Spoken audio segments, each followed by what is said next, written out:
Pues buenas noches, familia de Arcadia Zona 51, ¿qué tal estáis? Espero que estéis todos muy bien. Bueno, bienvenidos una noche más a este rincón donde los misterios se iluminan, las ideas despiertan y los siglos vuelven a respirar, en este caso.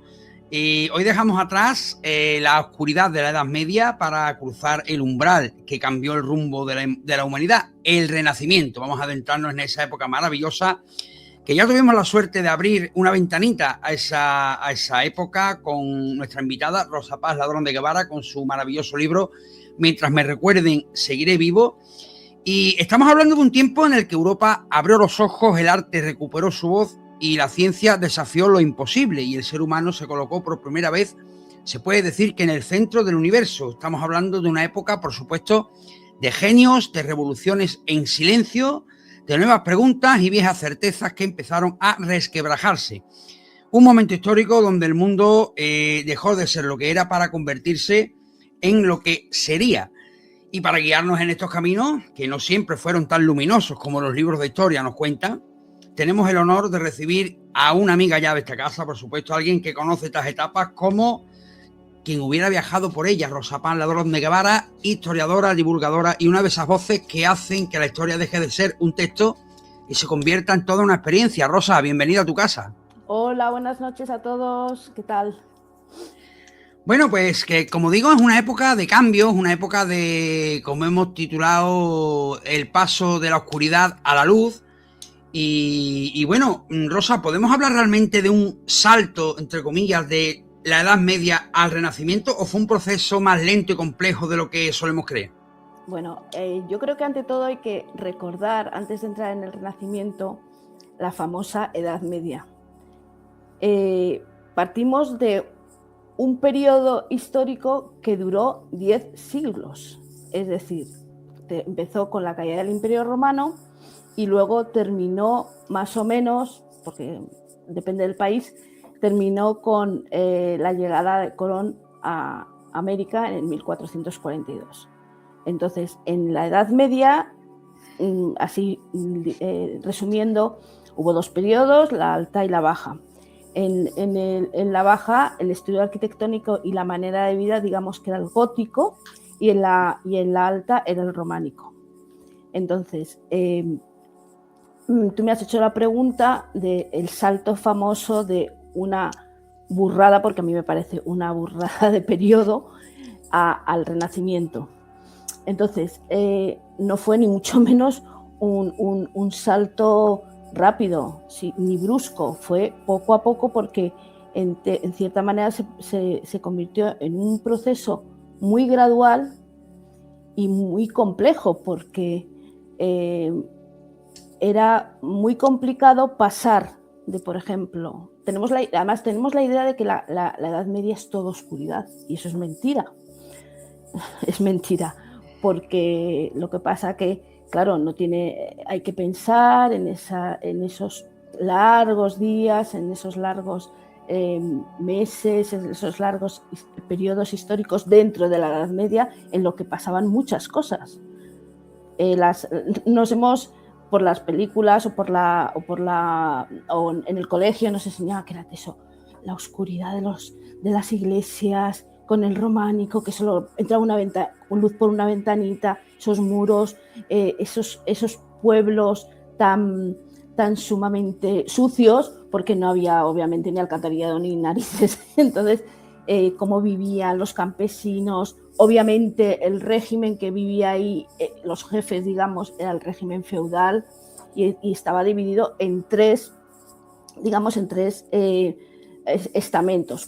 Eran los nobles, el clero y el pueblo llano, que eran los campesinos. Luego comentaré una cosa, que serán muy importantes a la hora de trasladarse, digamos, al Renacimiento. Entonces, ya basándonos en el término Renacimiento, lo que hay que saber es que el término Renacimiento no lo inventó un gran autor, un gran pintor, un gran arquitecto, que era Giorgio Vasari, en el siglo XVI, porque lo denominó en italiano es la Rinascita, que significa el renacer de todas las cosas, pero tú fíjate, en el siglo XVI ya había habido un 480 y el principio del Renacimiento. Entonces, digamos que fue como cuando ya se pudo decir que eso había ya explotado y se había centrado como unas situaciones y una palabra y unas, digamos, ideas totalmente opuestas a la Edad Media. Y entonces, pues, este buen señor, que ya hablaremos de él cuando toque, Giorgio Vasari, pues dijo, pues mira, vamos a denominarlo así. Obviamente se denominó así, él vivía en Florencia y, como más tarde hablaremos, Florencia fue realmente la capital del Renacimiento.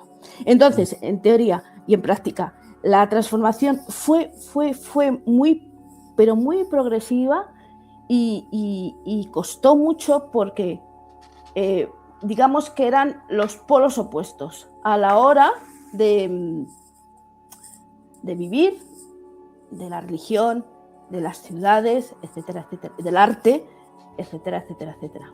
Por ejemplo, hubo unos factores históricos que fueron fundamentales, que fue la caída de Constantinopla, luego después la invención de la imprenta, pero mucho más para... Yo te digo, os cuento los factores históricos que hizo que eso se removiera, ¿no? Luego sí. los viajes y los descubrimientos, pues más tarde con Colón, más tarde con Magallanes, y luego una cosa muy importante que fue la crisis de la iglesia, que era el famoso cisma de Occidente. Todo eso fue importante, pero es que más importante fue un factor social que se llamó humanismo. ¿Qué es el humanismo? Es un movimiento en el que sitúa al ser humano como el centro de todo.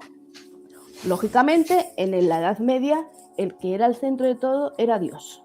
Entonces, claro, era muy fuerte, digamos, poner a Dios y al ser humano.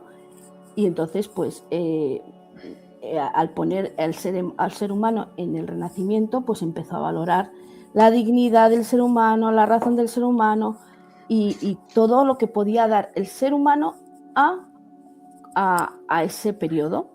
Era más un...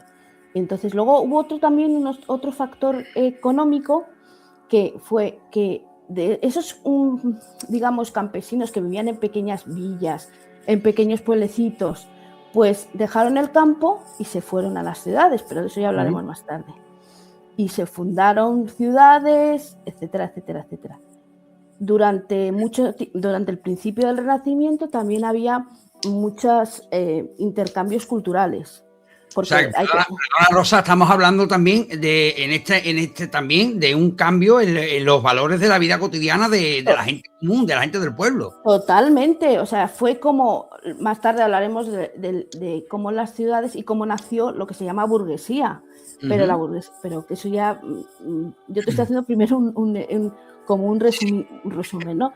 Entonces, en los intercambios culturales, ten en cuenta que, por ejemplo, lo que es ahora Italia, que antes no era Italia, eran ciudades-estado, tenían dos grandes puertos por los que entraban joyas, telas, información, libros, de todo, que era Génova y luego después Venecia. Venecia era la pera, limonera, porque por ahí entraba todo. Entonces, claro, venía gente de Oriente, venía gente de España, etcétera, etcétera, etcétera, que traía su cultura, sus... digamos, su buen hacer y lo compartía con las ciudades-estado que habitaban en lo que se llama hoy Italia, porque Italia realmente es moderna. El término Italia es muy, muy moderna. Otro punto es que también para que esas semillas germinaran fue el famoso mecenazgo, que eso es más para allá, hablaremos también más tarde, en lo que las familias invertían en arte, invertían en las ciudades, etcétera, etcétera, etcétera. Y además todos tenemos en mente los Medici, los Sforza, los Tornabuoni, los Salvici, etcétera, etcétera, etcétera. Que cada uno era su padre y su madre, porque unos eran banqueros, el otro era se dedicaba a las pieles, al comercio, etcétera, etcétera. Pero todas esas familias eran muy, muy, muy influentes a la hora de fijarse toda esta semilla del Renacimiento. ¿Y cómo cambia esto el estudio de la historia y la filosofía? Porque claro, me imagino que los métodos también cambian. Sí, por supuesto, porque digamos que el cambio no fue muy rápido, porque claro, ten en cuenta que en la Edad Media la gente no sabía leer. La gente, por ejemplo, iban a las catedrales y sí escuchaban al sacerdote o al papa o a quien fuera que les contaba la vida de Jesucristo, porque como además era el foco Dios. Y entonces, si vosotros miráis por ejemplo, una vidriera, en las vidrieras se contaba la vida de los santos. En las vidrieras se contaban, por ejemplo, pues es la historia de Jesús. Entonces eran como unos periódicos, yo siempre los he llamado los periódicos de Dios, porque tú mirabas esta gente que no sabía leer ni escribir, pues se informaban así. ¿Qué ocurre cuando llega el Renacimiento? Porque además ten en cuenta que en la Edad Media los que sabían escribir eran los frailes, en los monasterios, que escribían todos los, digamos, pues todos los manuscritos, libros de horas, etcétera, etcétera, etcétera, y eran los únicos.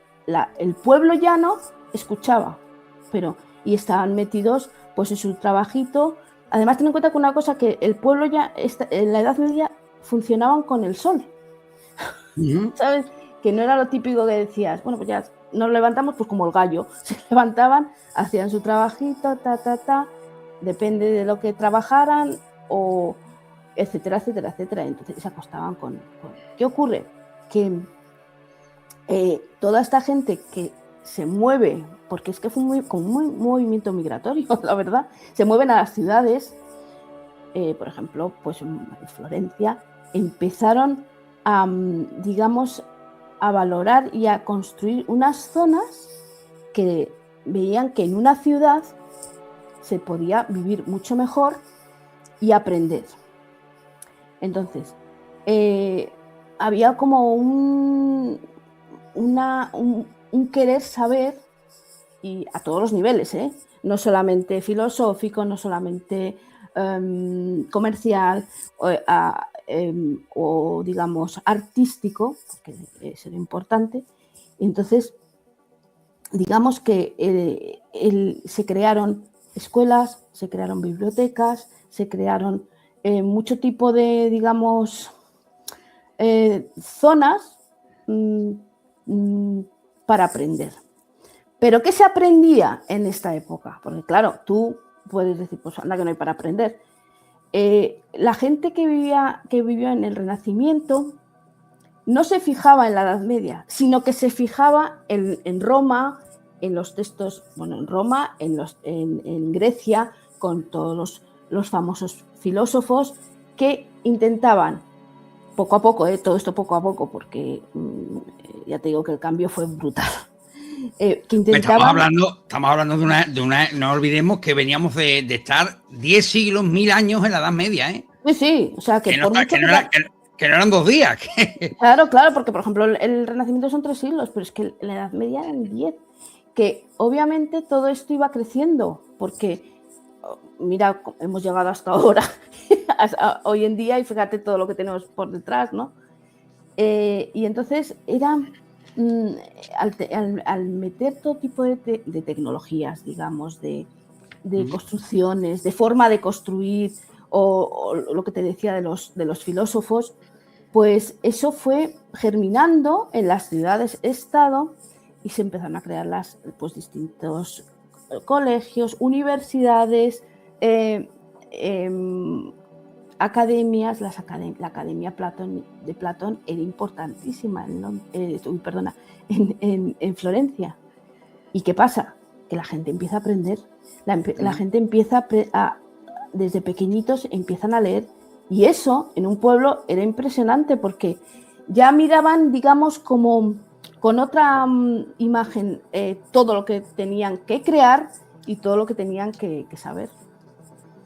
¿Tú crees que si hoy nos transportáramos a aquella época final de Edad Media, principios del Renacimiento, digamos que lo que más, por lo menos a mí por lo menos lo que más me sorprendería sería eso que tú has comentado ahora mismo, el hecho de que la gente, hasta ese momento, el pueblo llano, no sabía leer, en su inmensa mayoría no sabían escribir, y eso hoy día, con todos los adelantos, libros y demás que tenemos, sí. Si no, veas el ejemplo tuyo, por ejemplo, que tengo la suerte de estar hablando contigo, que has escrito 3 obras maravillosas, y gracias a personas como tú podemos saber qué es lo que pasaba en aquella época, que pues a mí eso es lo que me sorprendería, por lo menos.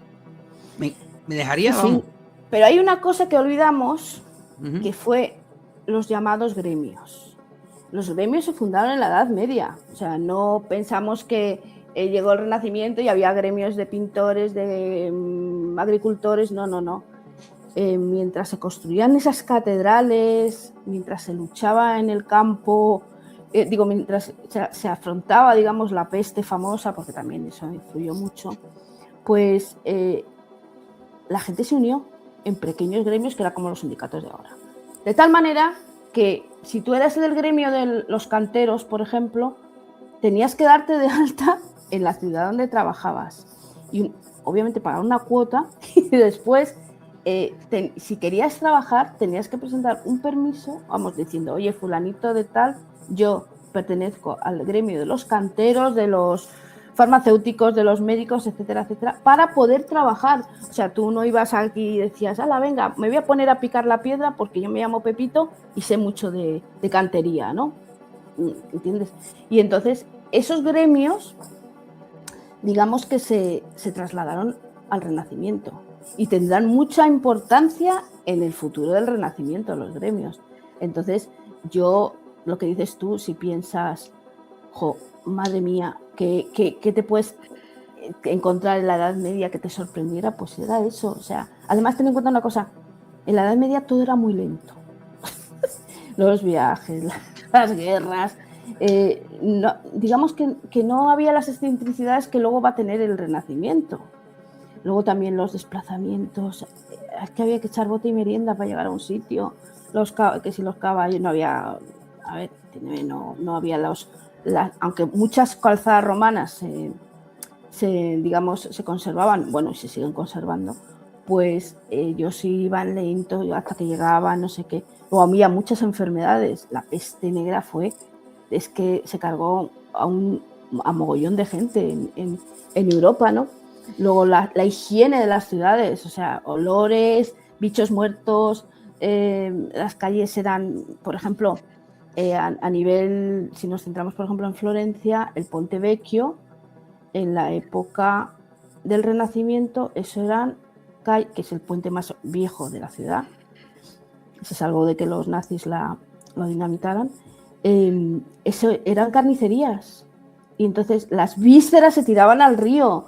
Y por la calle, a lo mejor había una tiendecita de pajaritos o de pollos, ¿sabes? Que vendían pollos y tal, pero lo demás eran carnicerías. Ese olor debía ser, cruzar ese puente debía ser asqueroso. Por eso luego los Medici hicieron el corredor vasariano, que lo hizo Vasari, para evitar, entre otras cosas, que no les pagan una puñalada o cualquier cosa y no oler eso, porque debía ser tremendo. Entonces, eso en la Edad Media era normal, pero muy normal.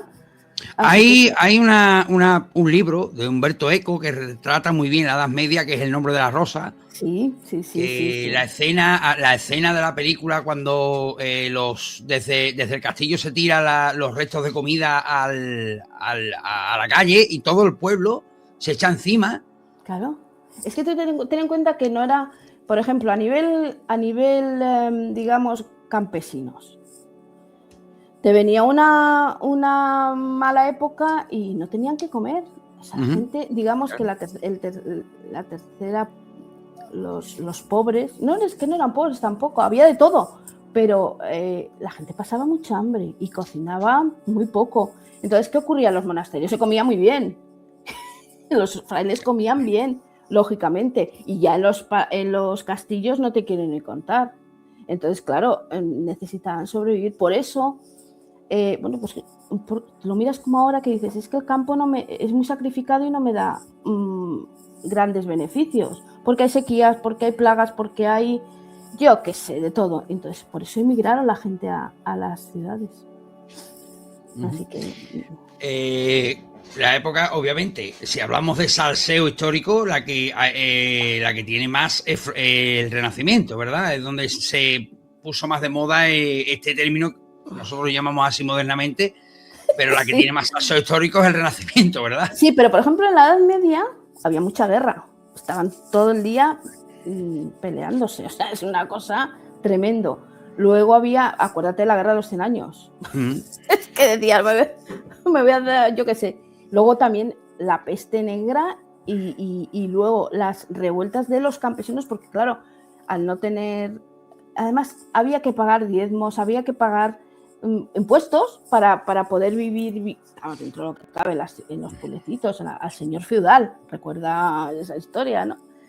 Entonces, claro, el salseo de esa era más bien a nivel feudal, con quien te casas, no te casas, el primo que viene, el primo que mata al bueno, cuñado. eso pasa ahora también, ¿eh? No te...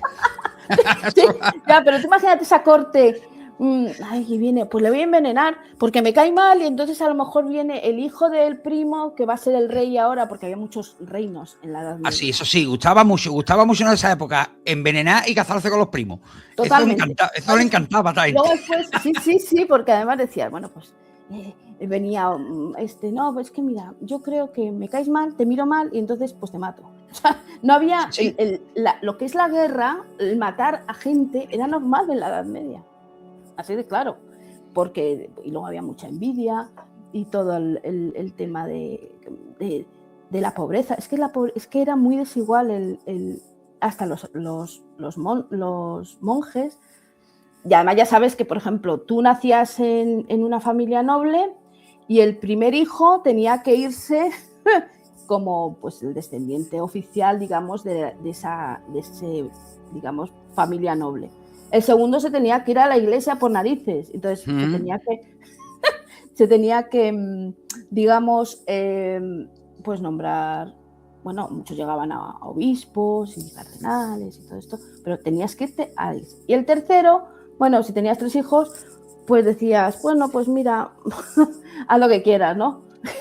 Pero el tercero es el que tenía más libertad, por así decirlo. O cuarto, porque ya sabes que luego en la Edad Media todos eran hijos de todos, había mucho bastardo, etcétera, etcétera, etcétera.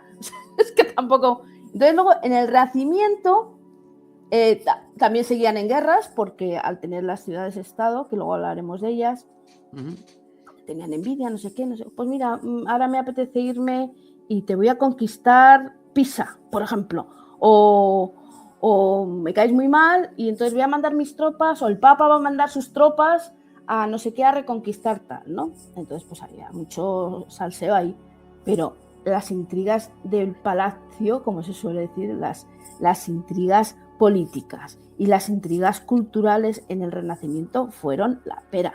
Había unas conspiraciones, te nombro la conspiración de los Pazzi, en el que la familia Pazzi se cargó al hermano de Lorenzo de Medici, y aquí paz y después gloria. Claro, luego los mataron a ellos, pero eran conspiraciones constantes.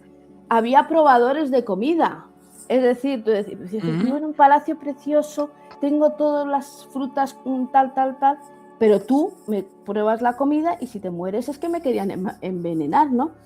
Entonces, luego entre los artistas también había mucho salseo, porque decían, tengo mucha envidia, y por qué tú mis mecenas es los Medici, pero tú quieres irte con el Papa a Roma y por lo tanto, o sea, que fue movidito. Sin decir, vamos, te aseguro que en el Renacimiento ese salseo puro y duro.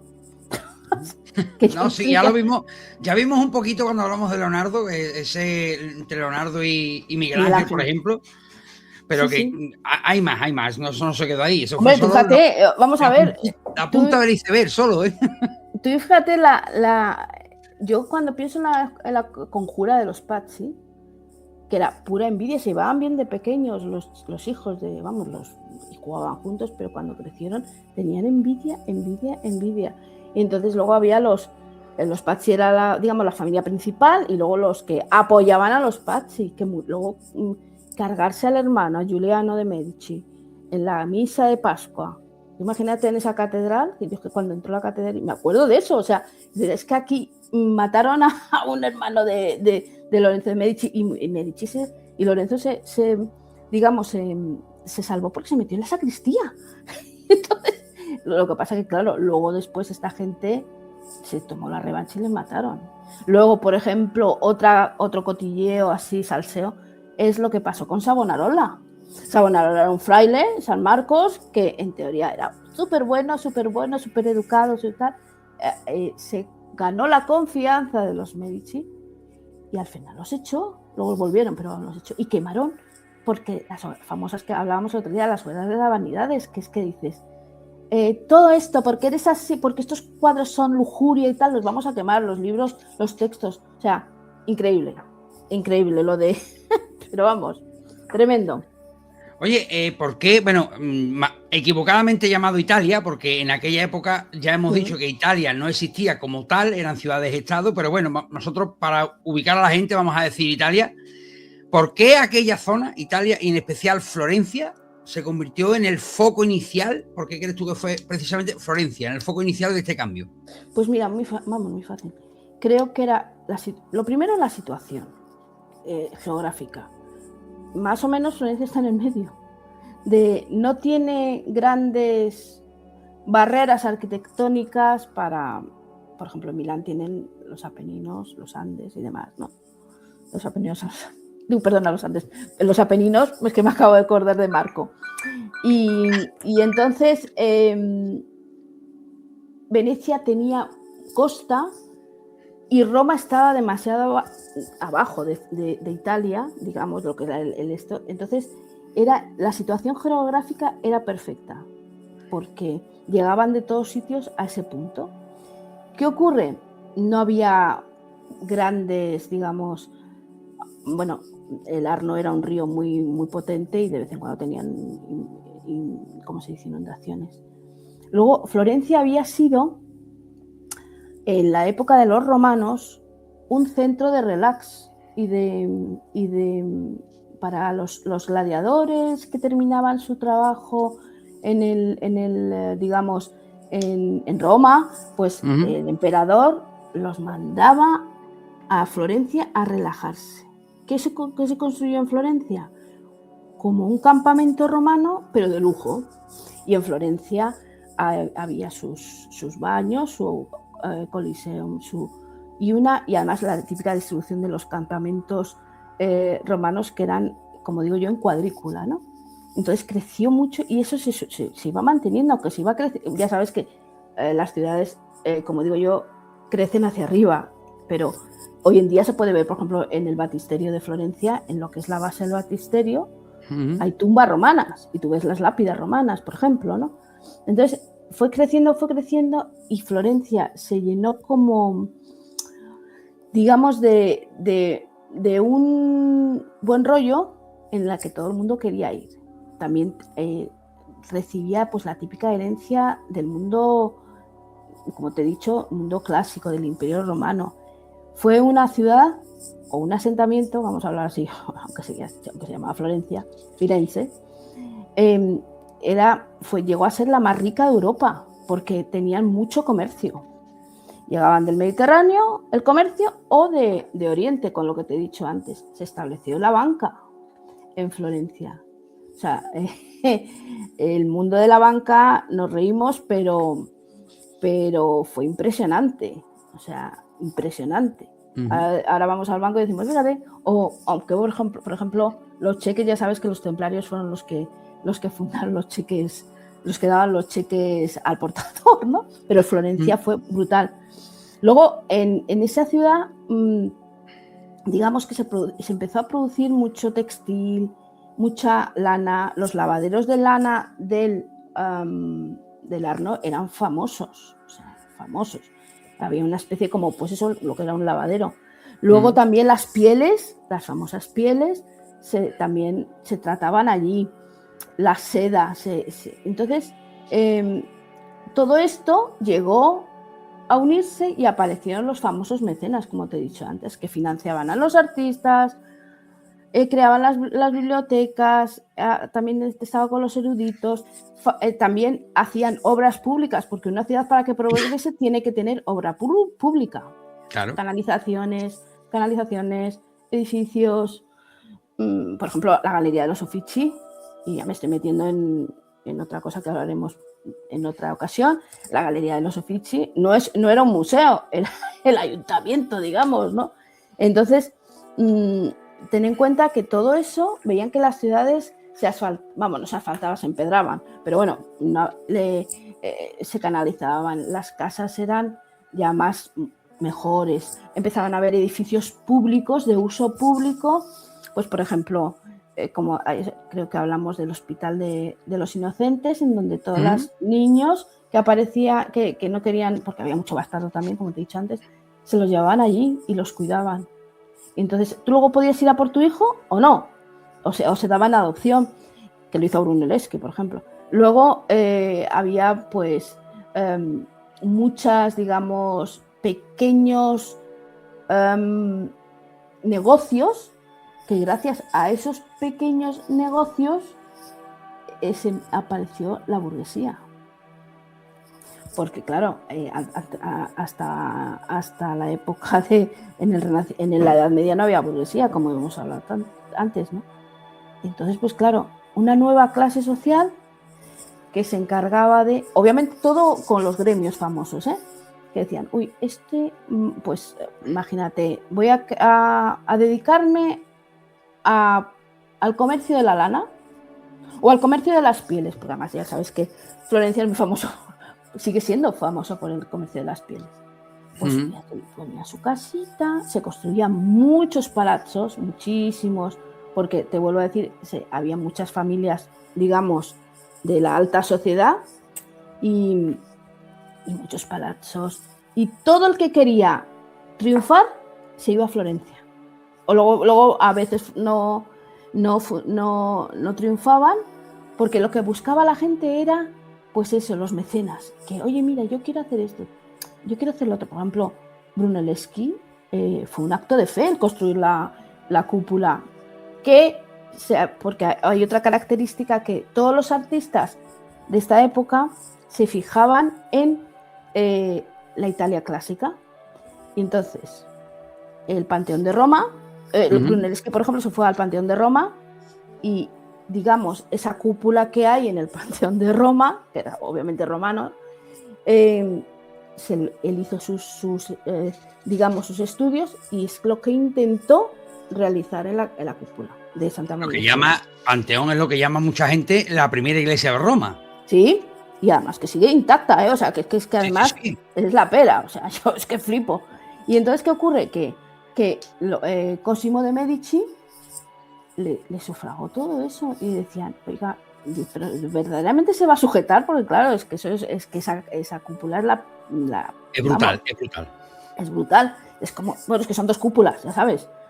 Pues tú puedes transitar por dentro, pero dices, sí, pero es que necesito dinero, porque además ten en cuenta que Brunelleschi, cuando digamos se le empezó a estudiar cómo construir esa cúpula, era orfebre, que antes digamos se formó como orfebre, y después el concurso de las puertas del baptisterio, etcétera, etcétera, etcétera. Entonces tened en mente todos que es que necesitaban todos dinero, y si conseguían triunfar, ya era la pena, porque entonces eso les abría muchísimas puertas, pero muchísimas puertas, pues y se iban a Milán, se iban a Turín, se iban a Verona, entonces tenían trabajo, y tú tenías, y obviamente tenías libertad de acción, y etcétera, etcétera, etcétera. O sea, el mecenazgo fue algo importantísimo en el desarrollo del Renacimiento.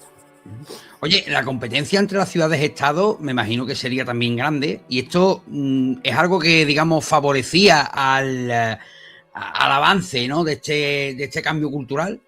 Totalmente, o sea, las ciudades-estado pues como tú has dicho, son ciudades más bien pequeñas o grandes, me da igual, según el desarrollo, pero por ejemplo, en las que, te voy a poner unos ejemplos de ciudades-estado de esa época, era por ejemplo Milán, Urbino, Florencia, Venecia, Génova. Si te das cuenta, todos eran como puntos, puntos estratégicos, a la hora de los comercios, de las guerras y demás. Entonces, hay muchísima rivalidad. Lo primero, hay mucha rivalidad política. O sea, era porque cada con su propio gobierno, etcétera, etcétera. O sea, es que aquí decía uno, pues yo tengo este gobierno, tengo mi consejo, tengo tal, y el otro tenía su... Por eso luego había guerras. Se pegaban entre unos y otros. Entonces, tenían muchísima rivalidad política, tenían muchísima competencia económica. Tú tienes más, yo tengo menos. ¿Y por qué tú tienes más? Porque tú tienes menos. Luego había, eso sí que era muy bueno, los intercambios de ideas. Porque, por ejemplo, en Milán se pensaba de una manera distinta a Florencia. Más tarde, ya metidos en el Renacimiento, hablaremos de Sforza, de la familia Sforza, y, por ejemplo, pues eso, de los Medici. Y luego ya, si ya bajamos un poquito, los duques de Urbino y los papas. Y la presencia de este tipo de familias, los Medici, los Sforza, todo esto sería una influencia enorme, ¿no? En el impulso tanto de lo tremendo, artístico, porque ten en cuenta, ten en cuenta es que mucha gente lo relaciona solo con el mundo de los artísticos, pero también en el mundo intelectual. Totalmente. O sea, tú no te puedes ni imaginar el comercio de libros y manuscritos que había. O sea, eran, porque para eso se crean las bibliotecas. Y por lo que tengo entendido, perdona Rosa, se valoró muchísimo, como tú has dicho antes, la recuperación de textos clásicos, Sí. O sea, era... tú veías esas maravillas, porque claro, ten en cuenta que había mucho intercambio con el mundo bizantino y con el mundo islámico. O sea, es que me parece que Europa era Europa, pero no, es que había muchas ciudades y muchos, países muy importantes.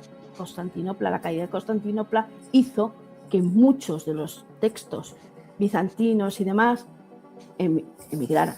Muchos, y además muchos eruditos se fueron a Italia, a las ciudades estas. Entonces, ¿qué ocurre? Pues que llevaban unos manuscritos impresionantes. Luego había mucho, al tener estos manuscritos no solamente eran filosóficos, por ejemplo, había mucho manuscrito tipo científico, matemático. Ya sabes que, por ejemplo, los árabes eran matemáticos 100%. Tenían eso. Entonces, ten en cuenta que, como te he dicho antes, con la caída de Constantinopla, estas ciudades crecieron mucho a nivel cultural, ¿sabes? Además... Oye, ¿y las mujeres que tuvieron algún papel en este cambio o quedaron relegadas? Como casi siempre pasa. Sí, es que por desgracia la mujer siempre ha tenido un papel, digamos, no siempre, pero sí, en la mayoría de casos, siempre ha quedado relegada a un segundo plano, o cuando ha sido una mujer la protagonista, se la ha intentado quitar del medio, porque no interesa que sea una mujer, hombre, va a ser una mujer. A ver, como las mujeres empezaron a emerger en el Renacimiento, precisamente, hombre, obviamente con la clase alta, pues se casaban con gente de su misma clase, ¿no? Pero ten en cuenta que también con la, burguesía hubo mujeres también que, oye, son poetisas, tal y cual, pero menos, porque, como tú has dicho, la sociedad era puro patriarcado y las mujeres estaban sometidas a lo que decían los hombres. Pero también te digo que hubo sobre todo mecenas. Hubo dos mujeres, que de una de ellas hablamos en el tema de Leonardo, que era Isabela d'Este, que estaba en Mantua, otra ciudad, y dije que era una caprichosa, era hermana de la mujer de Sforza, ¿sabes? Entonces, tenía mucho dinero. Ella era de las que aquí paz y después gloria. Yo me quiero comprar unos cuadros y los compro. Invertía y era una mecenas. Porque claro, ten en cuenta que luego también era muy coleccionista, muy promotora. de eventos, porque otra cosa no, pero en el Renacimiento hoy tenemos el baile de no sé qué, hoy tenemos la fiesta de no sé cuántos, hoy, de hecho, por ejemplo, tú en Florencia hay muchas fiestas que tienen origen en el Renacimiento y se siguen celebrando, o sea, igual que se celebraban en el Renacimiento. Entonces, ¿qué ocurre? Pues que era todo, pues ella, además ya te dije que Isabela era muy caprichosa y se le antojaba una cosa y a ella le daba igual lo que costara. O decir, oye, mira, quiero que me hagas un cuadro sobre esto, ¿sabes? Pero me lo haces ya, ¿eh? Me lo haces ya, yo te pago, pero me lo haces ya. Entonces invirtió mucho en arte esa chica, esa señora. Y luego hay otra que se llama Eleonora Gonzaga, que estaba en Urbino, los famosos duques de Urbino y tal y cual, que también fue, pero vamos, a nivel, en comparación con los hombres, fueron muy poquitas. Luego ya la historia cambió en el 500 y con una mujer de un Medici, de esa ya española. Oye, y una figura, digamos, que siempre ha estado presente en los bancos cambian también, ¿verdad? Las familias banqueras cambian también, sí, que son las que manejan, digamos, el dinero, que por desgracia es un pilar fundamental de todas las sociedades. Mira, los Medici, Juan de Medici fue el primero que, no había nacido en Florencia, habían nacido en un pueblecito, en una región de la Toscana que se llama el Mugello, ¿no? Entonces un tío listo, porque es que dio en el clavo. Y entonces dijo, bueno, pues como otros que vivían en el campo, dijo, me voy a ir a Florencia. Entonces vio que había una progresiva, digamos, ¿cómo se dice? Iban creciendo los puestos de trabajo, iban creciendo los negocios. Y entonces dijo, voy a prestar dinero. Y la banca Medici prestaba el dinero, obviamente con unos intereses. Entonces venía Luigi, por ejemplo, y decía, oye, mire, yo quiero poner un negocio de sedas. Tengo mis contactos en Venecia, pero necesito tanto dinero para abrir el negocio o para hacer una compra de eso, ¿no? O de joyas, o sea, imagínate todo tipo de, digamos, de cosas bonitas realmente, porque... Y entonces los Medici, Giovanni, prestaba el dinero con intereses. Y ahí empezó la banca Medici. Y luego ya su hijo Cosimo, que Cosimo realmente no quería ser banquero, pero por las circunstancias de la vida lo obligaron a ser banquera, que luego financió, como te he dicho, entre otras cosas, la cúpula de Santa María in Fiore, ¿no? Entonces, ten en cuenta que este señor era un señor que vio eso que se dice, es que viste el negocio en el momento exacto, ¿no? Y entonces convirtieron la riqueza mercantil como si fuera en algo importante. Y claro, prestó mucho dinero. Y ese poder, porque teniendo dinero se tiene poder, las cosas como son. Claro, como pasa siempre. Si es que no hemos descubierto nada, ¿eh? No, pues viene ya, estamos viendo que viene de largo, que no es de viene ahora. De largo, sí. Sí, porque además aquí había mucho movimiento, no era como en la Edad Media que era más lento, pero aquí, eso, pues quiero irme a no sé dónde, quiero pues poner un negocio en tal sitio o comprar esto y dedicarme a esto, pero no tengo dinero, o quiero construir esto, no tengo dinero. Entonces, pues bueno, fueron la pera limonera. O sea, gracias a los Medici, yo creo que Florencia es lo que soy.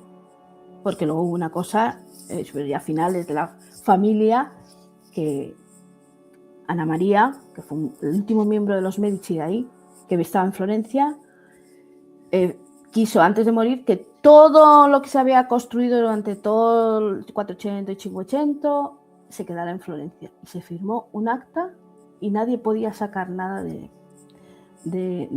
Florencia, ni destruir un edificio, ni nada. Entonces tú vas andando por Florencia, te encuentras unos palacios que tienen más años que la tos y dices, es que no han tocado nada. Hombre, han hecho reformas, lógicamente, ¿no? Y claro, güey, pero... si algo tiene que ser restaurado, tiene que ser restaurado. Si no, se viene abajo. Se viene abajo. Porque, por ejemplo, ten en cuenta que también en el Renacimiento no quería, aunque tenían el humanismo digamos, como acto de fe, tampoco tampoco se querían desprender de lo religioso. Entonces, se construían iglesias, bueno, la catedral fue la catedral, pero Florencia está llena de iglesias. Entonces, obviamente construidas por artistas, decoradas por artistas, y decir, oye, mira, es que la familia Albizzi, por ejemplo, ha dado dinero para construir, mira, por ejemplo, en Santa Croce, que es donde están enterrados todos los famosos de florentinos y no florentinos, pues es como un mausoleo, bajo el mando de los franciscanos, la tienen preciosa, por cierto. Hay una capilla que se llama la Capella Pazzi, aparte, y esa es la Capilla Pazzi, pues la familia pues dio el dinero y Brunelleschi hizo el proyecto. O sea, tú vas y dices, Brunelleschi, quiero que me hagas una capilla. o yo qué sé, Verrocchio, quiero que me hagas una escultura. O Donatello, quiero, por ejemplo, el David de Donatello se lo encargó Cosimo de Medici para ponerlo en medio del patio de su palazzo porque le gustaba mucho. Entonces, pero no se querían desprender tampoco de lo religioso, porque sabía que, por ejemplo, oye, por ejemplo, Santa María Novella estaba por los dominicos y siguen estando los dominicos ahí. Entonces, que pues daban cultura, traían también, pues seguían escribiendo, hasta que luego apareció Gutenberg, ¿no? con la imprenta. Pero bueno, que era digamos que el clero era muy importante también en el Renacimiento. Bueno, si os parece, chicos, vamos a hacer una pequeña pausa, vamos a coger aire después de todo, de este paseo por esa, digamos, transición que vemos que fue progresiva, dura y como nos hacen creer muchas veces que salimos de una época y nos metemos en otra. Eso llevó un proceso, Así que vamos a parar unos minutitos, vamos a beber agua y seguimos con esos protagonistas, los pilares del pensamiento nuevo, como fueron Dante, Giotto o Masaccio. Volvemos enseguida. Bueno, Rosa, vamos a continuar hablándole a nuestra audiencia, que yo insisto que parece que no, pero me lo ha pedido, estos programas me lo están pidiendo mucha gente, porque les encantó el programa de Leonardo y llevan tiempo pidiéndome algo de historia, del Renacimiento, que nosotros empezamos hablando de historia, hablábamos mucho de historia aquí en el programa, pero por circunstancias dejamos de hacerlo. Quisimos explorar nuevos horizontes. Oye, también habéis hablado de ovnis y de... Sí, tenemos... Ese era el principio de nuestro canal, un poco variado para que todo el mundo estuviera contento, para que todo el mundo tuviera variedad donde escoger. Sí que es verdad que yo siempre me centro más en la historia. ¿Por qué? Porque es lo que me gusta, lo decía el otro día en una entrevista que realizamos con el Masa. Si yo hago una entrevista a Rosa, que aparte de experta en historia y es escritora, ¿por qué? Porque me encanta la literatura y me encanta la historia. Claro. Es cuando yo estoy cómodo. Yo, por ejemplo, a un ufólogo, oye, no soy capaz de conversar con él hora y media, 2 horas, como por ejemplo con Rosa. Porque es un tema que llega a la ufología, sí, para 10 minutos vale, pero para 2 horas a mí me aburre. ¿Qué quieres que te diga? Lo siento en el alma, que no quiero que se me enfade nadie. Pero que es así. A ver, yo siempre lo digo, yo no puedo hacer una entrevista a un escritor, o sea, a un ufólogo, y sin embargo un escritor, sea del género que sea. Yo he tenido aquí a Cheraz García, que es íntimo amigo mío, me ha escrito un libro de ovnis y tuve una charla de 3 horas con él sobre el libro. Oye, pero porque es un libro, él cuenta cosas muy interesantes y ya está. Y así vamos, y sé de literatura lo que quiera y de historia lo que quiera. Pero ya el tema, yo te hago un vídeo como hacíamos antes de 10 minutos, un vídeo de 8 minutos y así vamos bien, todos contentos, todos felices y tenemos variedad donde escoger. Fenomenal, sí. No, es que es lo bueno tener un canal que puedas hablar de claro. Oye, vamos a hablar, por ejemplo, de Dante como ese puente entre la Edad Media y el Renacimiento. Cuando vemos a Dante Alighieri, ¿qué tiene Dante de medieval y qué anuncia de la venida del Renacimiento, por así decirlo? Pues mira, yo creo que Dante es como precisamente el punto de unión, está como en una zona de transición, el punto de unión de lo que de la Edad Media con el Renacimiento. O sea, creo que además él era muy, muy, muy medieval, pero mucho. Y de hecho, tú luego, su famosa Divina Comedia, que hablaremos ahora un poquito, pues refleja todavía ese amor, entre comillas, por Dios y por lo religioso y por tal, ¿no? Pero él estaba en un sitio que evolucionaba. Y entonces, pues dijo, yo también tengo que evolucionar porque, lógicamente, no me voy a quedar aquí paradito.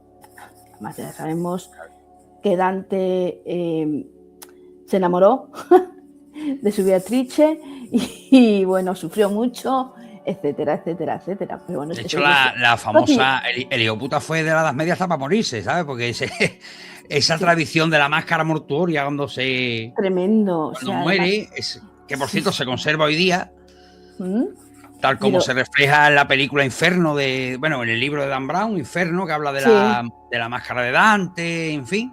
Bueno, Pues y que sobre todo es que ¿ves? Tenía esa raíz medieval.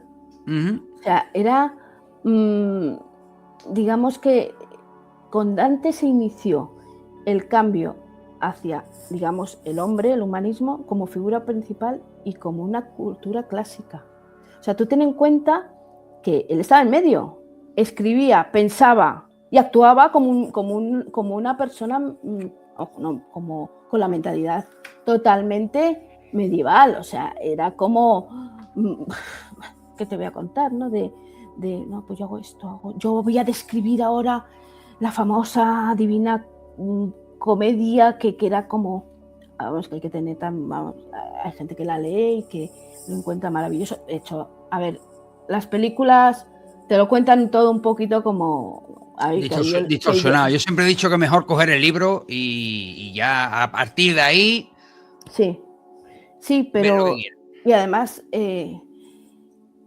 yo creo que se complicaba un poco la vida entre tú y yo, porque claro, a él le tenía tantos y tantos, no sabía por dónde tirar a la hora de vivir, de estar en una ciudad como Florencia, etcétera. Yo cuando voy a Santa Croce hay una figura de Dante con una expresión dura, la figura que está, una escultura que está en la entrada de la Santa Croce, y está con una fuerza, o sea, la cara es impresionante, ¿eh? La cara refleja, pues eso, lo que es la dureza, ¿no?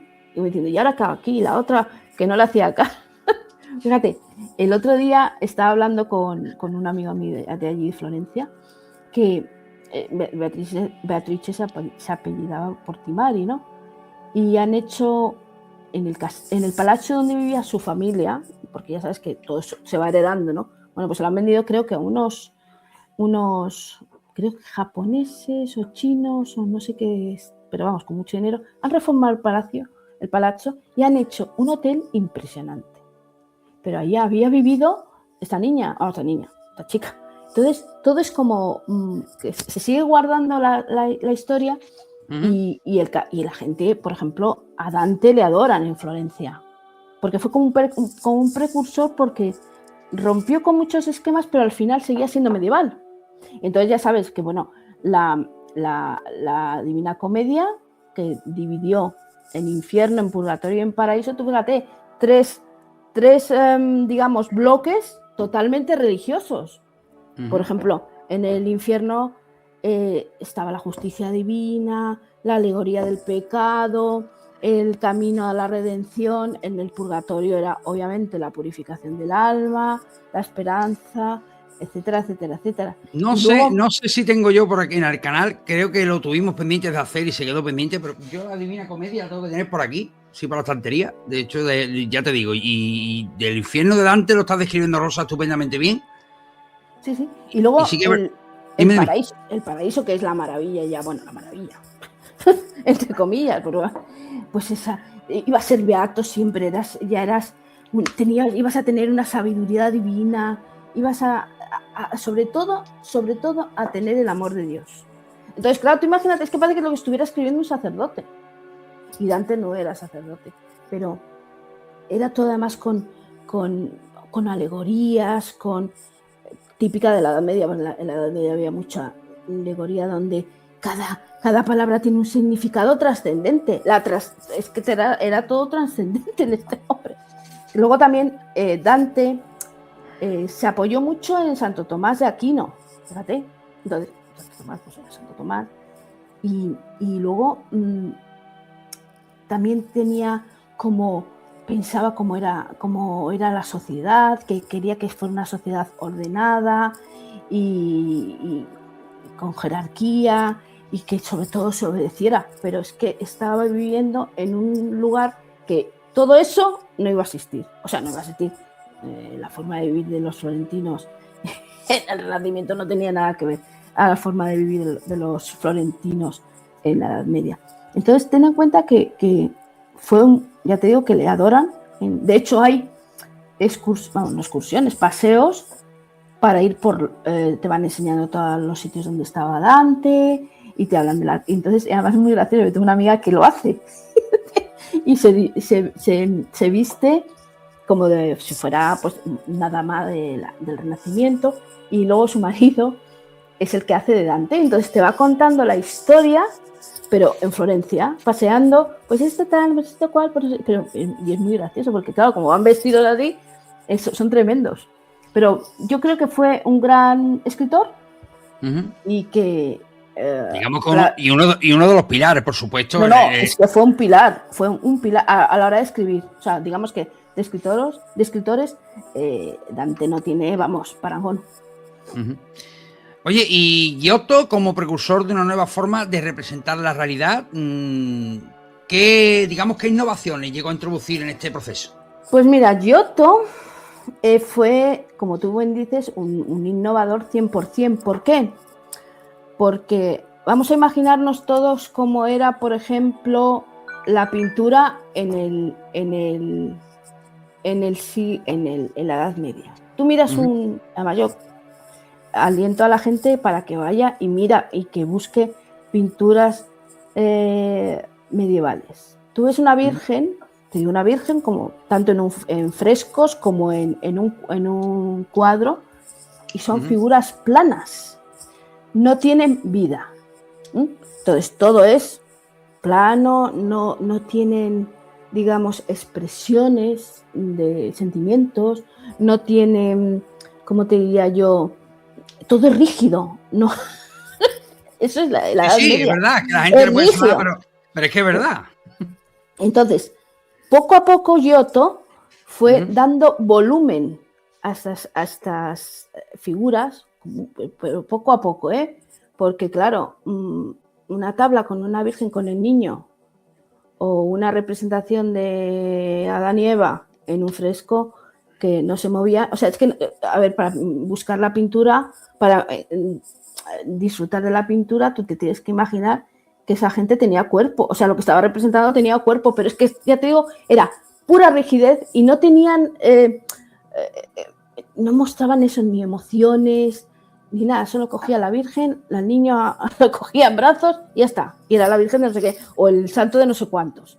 Entonces, eso sí, el color lo tenían muy, porque luego los colores de la digamos, de esto, de la Edad Media, de la última parte de la Edad Media, eran preciosos. Los azules que se hacen con la pila azul y los rojos, etcétera, etcétera, etcétera. Y entonces, este buen hombre, pues empezó a innovar con eso. Tuvo otro gran compañero que se llamaba Cimabue. Cimabue también era, siguiendo los cánones de Giotto, y que si habéis ido a Florencia, en la Santa Croce hay un Cristo, porque también seguían pintando temas religiosos, casi todos. Luego ya luego vino el despiporre con Botticelli y demás, que eso es esa parte. Claro, Botticelli se vino arriba y dijo... Pero arriba y no te puedes ni imaginar la que se armó. Bueno, Botticelli mucho, y eran además... Sí, no. Y el David de Donatello desnudo, o sea, Dios mío, por Dios, como con la iglesia, fue una locura, ¿eh? Bueno, pero eso, te estaba contando esto. Y entonces, pues tiene un Cristo que en las inundaciones de 1966, el Arno lo jorobó, en esa iglesia se inundó. Y fue, bueno, luego lo han restaurado y tal, pero tú ya veías movimiento en ese Cristo, es decir, como el Cristo que tiene Giotto en Santa María Novella, que según entras por la nave central, lo tienen ahí colgado, y yo siempre que paso por debajo se me eriza ¿cómo se suele decir? El pelo de punta. Porque impresiona, ¿verdad? Impresiona, y además ya ves un poquito más de movimiento y de, digamos, ¿cómo se dice? De manifestación de cambio en la pintura. Entonces, claro, de pasar de ver a esos dos, de pasar de ver a las pinturas sin movimiento, porque, bueno, ahora hablaré de Masaccio, que eso es otra cosa. Pues Masaccio es lo que yo llamo cuando hablo de Masaccio, la revolución de la perspectiva, como yo te lo he titulado. Bueno, y yo creo que te quiero preguntar por qué es clave entender a Masaccio para entender el salto hacia el arte renacentista. Pues porque sencillamente es un punto clave. Sí, como tú lo has dicho, digamos que, mira, la pena de Masaccio fue que murió muy jovencito. Entonces no pudo hacer muchas obras, pero en el tema este de la perspectiva, una naciente perspectiva que luego terminó ya Brunelleschi, él empezó a usar lo que se llama el punto de fuga. Tú al poner en un cuadro el punto de fuga, abres el cuadro y entonces proporcionas a esa pintura movilidad, proporcionas además, profundidad. Rosa, perdona, fíjate, vamos a ver si es importante esto que tú has nombrado, el punto de fuga y Masaccio, que hoy en día, por lo menos a mí y hasta donde yo sé, y mi mujer que es profesora también, cuando a un niño le están enseñando dibujo artístico en el cole, lo primero que le enseñan es el punto de fuga. O sea, ¿por qué totalmente. Y además, si hemos visto, yo por ejemplo he visto mucha obra. El dibujo en perspectiva, el punto de fuga. Punto de fuga, entonces ya los ojos se te van hacia el punto de fuga y entonces fijas los ojos en el punto de fuga y empiezas a abrir digamos que la imagen, el edificio o la pintura o lo que quieras. Porque claro, ten en cuenta que al abrir ese campo, las figuras adquieren, como se suele decir, peso, es decir, engordan. Empiezan a aparecer figuras de verdad con su movimiento. Ya no está todo plano que te está mirando como si fuera eso, rigidez. Ahora ya las figuras tienen su movimiento, vuelve a expresar las emociones, porque por ejemplo Masaccio expresa emociones, movimiento, pero ya no ves una figura plana, ya la ves y los paisajes ya tienen volumen, ¿sabes? Expresan emociones, expresan sentimientos. Luego el uso de la luz es muy importante en la perspectiva. No es lo mismo pintar todo igual y ahí no hay luz. O sea, luces y sombras. La sombra, cómo cae sobre el personaje en cuestión, o como, digamos, según cómo te pongas mirando ese cuadro, tú lo ves de una manera u de otra. Por ejemplo, Masaccio hizo dos, que yo considero que son dos pinturas claves, bueno, dos frescos. Uno en la Capilla Brancacci, que hay una, que buscarlo porque de verdad merece la pena. Bueno, si habéis ido y lo habéis visto, ya sabéis de lo que hablo, pero si no, buscarlo, porque además las acaban de restaurar y están preciosas. Una Adán y Eva, después de morder la manzana, muestra un sentimiento de Dios mío, la que hemos hecho, ¿sabes? Están desnudos. Luego después hay un grupo de personas en la Capilla Brancacci que están allí cruzando además el río. Entonces dices un grupo de personas en el que autorretrata a Brunelleschi. Hace un autorretrato. Él se autorretrata también en esa capilla. Voy a enseñar, no sé si es este al que tú te refieres, voy a enseñarlo por aquí para que la gente lo intentaremos poner también en... Sí, búscalo porque merece la pena, ¿eh? No sé si es este al que tú te refieres. Es que sí, se ve muy mal, pero sí, que está Adán y Eva como compungidos, como andando, si tuvieran el peso del pecado. Lo vamos a poner en el canal, vamos a ver si ahora se ve mejor. Esa. Ese es, sí, pues lo vamos a poner, ahora va a salir una imagen para los amigos de YouTube para que lo vean en condiciones, porque sí es verdad que es precioso. Pero busca, por ejemplo, sí, no, es que además ves, pero los ves andando. O sea, tú te imaginas y lo miras y dices, es que si tienes imaginación, le sigues, como diciendo, a ver, la que habéis hecho. Y ya el pecado. La acabé liado, como dices. Y entonces, pues claro, y luego otra obra, que esa también la tienes que poner, que es en Santa María Novella un fresco que se llama La Trinidad. La Trinidad de Masaccio. Sí, en Santa María Novella. En el que se representa, que por cierto la están ahora lavándole la cara, como digo yo. La están restaurando un poco. Vamos a ver aquí para que Rosa. ¿Veis? A Cristo, al Padre, al Hijo y luego a la Virgen y a San Juan. Pero Cristo es muy bonito. Es muy bonito. Preciosa. Es preciosa. Pero veis, ya tiene, si lo miras bien, ya tiene profundidad. Sí. No está plano, aunque... Sí, vamos a acercarlo un poco, porque vemos ya se ve todo lo que es la parte de atrás. Claro, se ve... tú lo ves detrás, y obviamente Cristo, volvemos a lo de siempre, Dios como ser perfecto y el que digamos es importante. Pero vamos, que es que yo, igual que me pasa con mis libros, quiero que la gente vaya a buscarlos, si no lo ha visto en persona, que vaya a buscar este tipo de pinturas, porque ya te puedes hacer una imagen y ya te puedes imaginar cómo eran estas personas. Sí, porque además hay gente que va a Italia y va a Italia solo a los sitios ya, digamos, de moda, ¿vale? Pero se pierden muchas cosas en el camino, se pierden muchos detalles, cosas como esta, por ejemplo, que para mucha gente son desconocidas. Sí. Son maravillas de aquella época que aún hoy se conservan y se pueden disfrutar perfectamente. Sí, no, y que además, yo por ejemplo, cuando mis amigos que se van a Italia, a Florencia o a Roma, pero también Roma pero Roma no me gusta tanto, las cosas como son, Roma es una locura además, pero Florencia yo tengo una guía y se las paso, y le digo, mira, tienes que ir a esto, y ver esto, porque claro, todo el mundo lo que dices tú va, pues el Coliseo, pues no, vas a ver el Coliseo y luego te vas a meter en esta catacumba, que de esta catacumba no va mucha gente, digo Roma, o vas a Florencia y vas a buscar esto, porque ahí, o sea, es que de verdad, y luego es que además luego tanto Santa María Novella como de Santa Croce tienen unos frescos impresionantes, porque además ahí todo el mundo dibujaba y todo el mundo pintaba los famosos. Claro, Masaccio fue un precursor que luego ya continuó con lo de la perspectiva, pues Brunelleschi, ¿sabes? Porque, pero creo que merece la pena ver esas pinturas y analizarlas y decir, ostras, o sea, cómo da vida, o sea, Masaccio dio vida a una pintura. Obviamente, cuando hablamos de Dante, Giotto y Masaccio, que estamos hablando obviamente de transición artística, hablamos también de un reflejo en el cambio de mentalidad de la sociedad, ¿no? Totalmente, o sea, es que además, tú imagínate, luego, a ver, yo creo que les costó un poco porque tenían sobre todo a Dante. Sí, a los tres.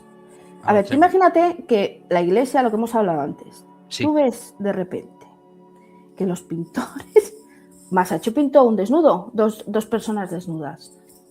Entonces, claro, fue como estaban en shock. Y entonces se desarrolló como un mal rollo entre los artistas y la iglesia, porque la iglesia quería... no, pero eso ha pasado también hoy en día. Bueno, eso no... Totalmente de acuerdo, pero... Eso no ha cambiado. Pero que eso lo dices tú, no es nuevo. Y entonces, ¿qué ocurría? Que decían, pero ¿cómo van a pintar a Adán y Eva desnudo? Y entonces los pintores como se fueron... digamos, luego también se pintaba mucho mitológico y eso en la iglesia era como una locura. O sea, además de que tenías que pintar, tenías que luchar contra los altos cargos a mí que me hace gracia que el Papa se escandalizaba por un desnudo y luego era el mejor folio puta, ¿sabes? Pero a ver, lo que hablamos el otro día, sí, claro, que tenían hijos y se iban con sus hijos y con sus amantes.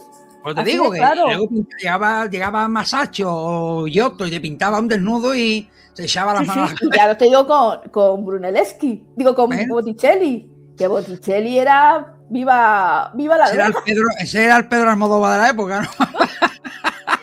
No, era como Yo qué sé, porque además tenía una... yo creo que, fíjate, es de los pintores que junto con Bronzino, que Bronzino es de la última parte del Renacimiento, que mejor pintaba las telas. Y esas telas vaporosas, con las chicas todos volando, además que parece que están volando, o sea, que están suspendidos en la pintura, pero bueno. Entonces, ¿qué ocurre? Que la gente, la iglesia luchaba contra eso, pero contra eso que decías, pero ¿cómo podéis pintar a la gente? Entonces, les costó acostumbrarse a eso, porque era como una lucha interna, y se quejaban, iban a los Medici, no les deis dinero a estos porque pintan tal, y luego, fíjate qué curioso, tú imagínate el David de Miguel Ángel para la iglesia, era como una locura. Claro, que esa escultura de no, que esto es para la iglesia. Para la iglesia. No para la iglesia, pero que me refiero que la iglesia, que eran todos pues eso, tan puritanos, tal, mostrarse que David dijo, bueno, vamos, pero antes había pintado, David le había hecho la escultura. Estoy pensando porque quiero que me lo digas, que tú lo sabrás mejor que yo, seguramente, porque lo tengo en la punta de la lengua.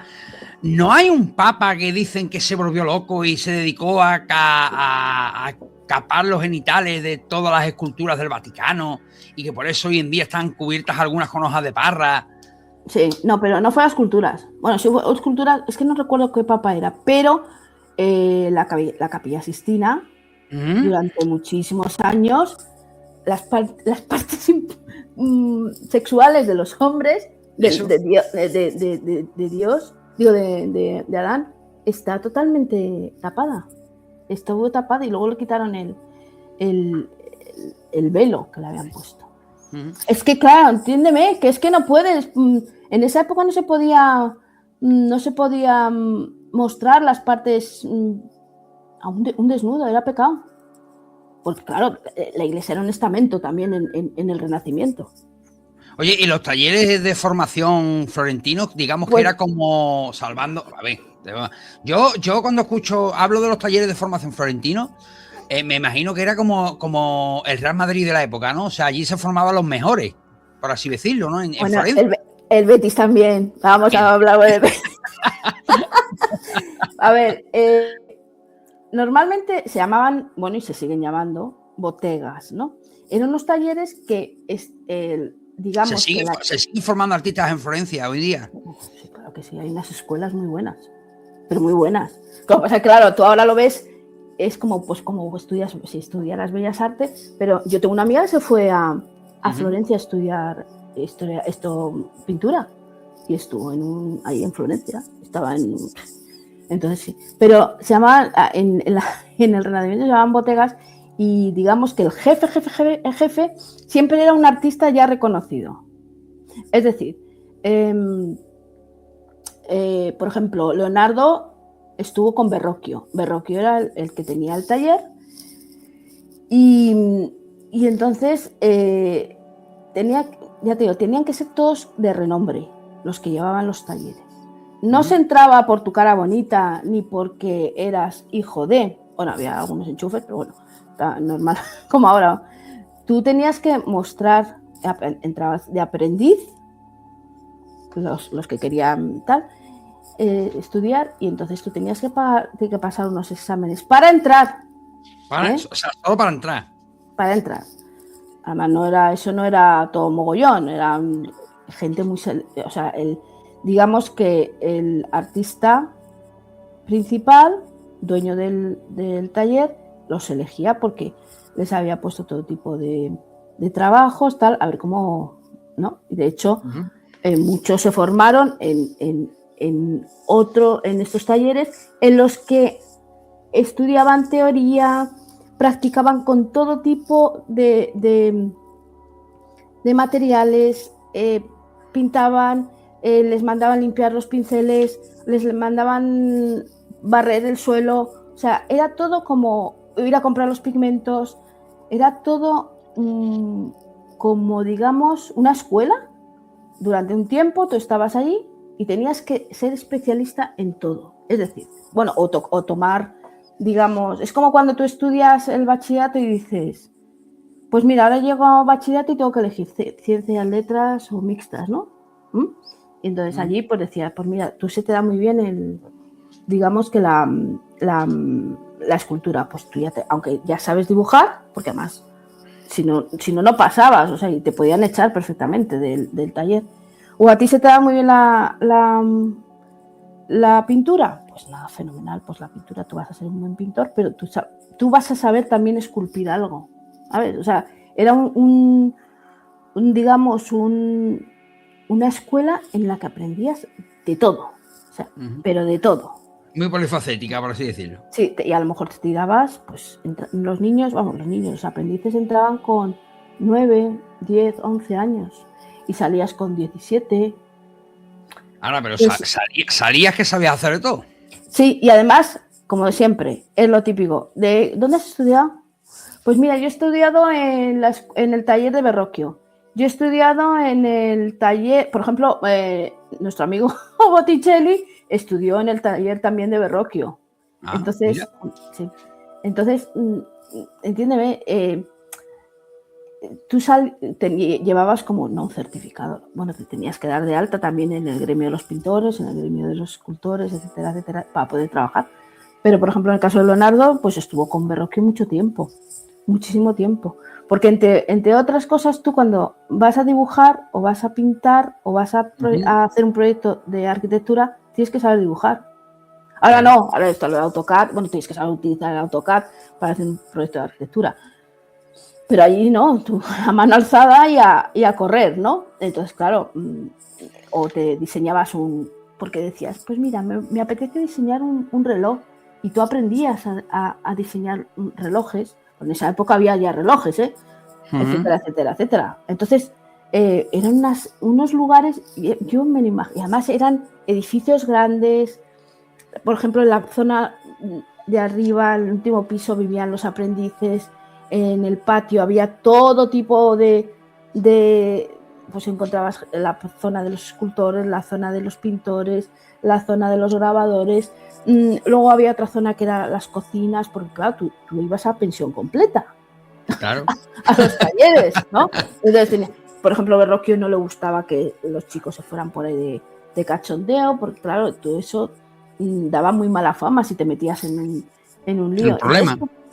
Entonces, claro, fue fundamental los talleres en la época del Renacimiento, porque instruían completamente al artista. Luego ya decías, pues mira, por ejemplo, en el caso de Miguel Ángel, Lorenzo de Medici se encaprichó del arte de Miguel Ángel y le patrocinó todo. Pero Miguel Ángel había nacido en Florencia, tenía su talento, porque hay que reconocer. Mira, como pintor no me gusta tanto, pero te aseguro que como escultor creo que es la pera. O sea, sí. es la pera.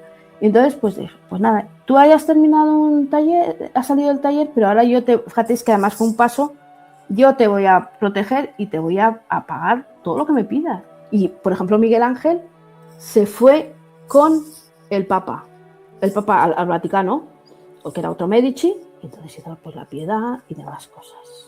Gracias al Papa, porque hablamos de los mecenas, pero no solamente eran familias, los mecenas, o sea, no eran familias importantes. Los monasterios, el abad de un monasterio era un mecenas también, se encargaban cosas.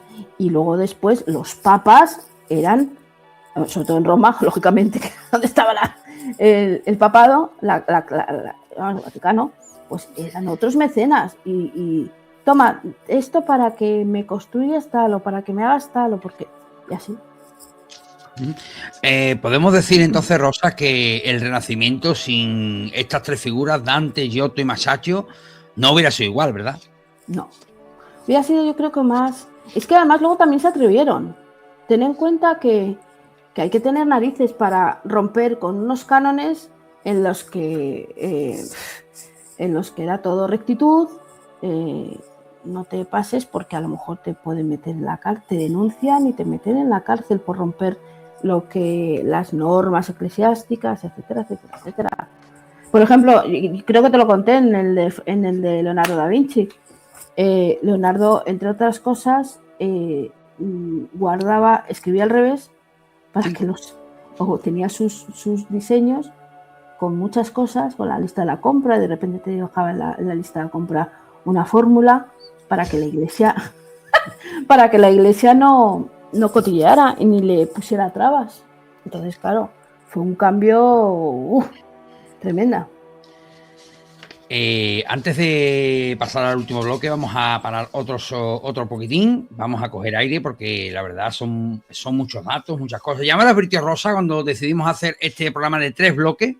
En este nos vamos a centrar exclusivamente en ese paso de una época que duró 1000 años a otra que duró 300. Fijaos la diferencia.